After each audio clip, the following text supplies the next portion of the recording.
Cara solat jenazah yang paling mudah dan ringkas. Kita hari ni ramai anak muda kita yang tidak pandai untuk solat jenazah, terutamanya untuk mak ayah dia ketika mana dia meninggal. Jadi hari ni saya nak ajar macam mana cara yang paling mudah untuk solatkan jenazah. Terutamanya untuk orang lelaki, tolong tengok video ni sampai habis. Semaya solat jenazah ni memang sangat mudah sebab dia ada 4 takbir, 1 salam saja. Tak ada rokok, tak ada sujud. Yang pertama mestilah kena ada jenazah. Kedudukan jenazah lelaki, kepala mestilah di sebelah kiri imam. Kalau kedudukan jenazah perempuan, mestilah kepala di sebelah kanan imam. Macam mana kita nak kenal yang paling mudah?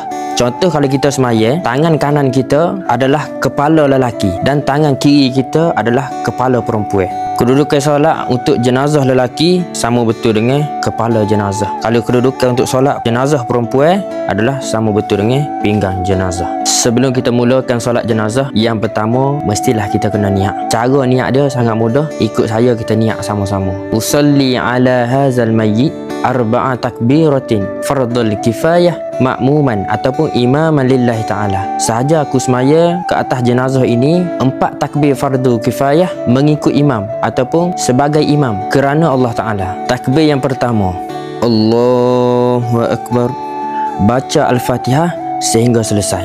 Allahu Akbar. Takbir yang kedua, selawat ke atas Nabi. Allahumma salli ala Sayyidina Muhammad wa ala ali Sayyidina Muhammad.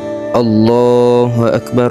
Takbir yang ketiga, baca doa ke atas jenazah. Untuk jenazah lelaki, Allahumma ghfir lahu warhamhu wa'afihi wa'fu anhu.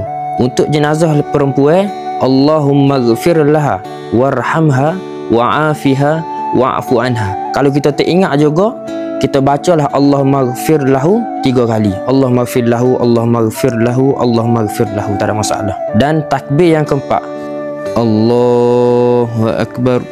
Assalamualaikum warahmatullahi. Assalamualaikum warahmatullahi. Selesai. Jadi kalau dapat sesuatu, minta tolong share video ni kepada semua orang sebanyak yang mungkin. Mudah-mudahan memberi manfaat kepada diri saya dan kepada semua yang tengok video ni, insya-Allah. Assalamualaikum.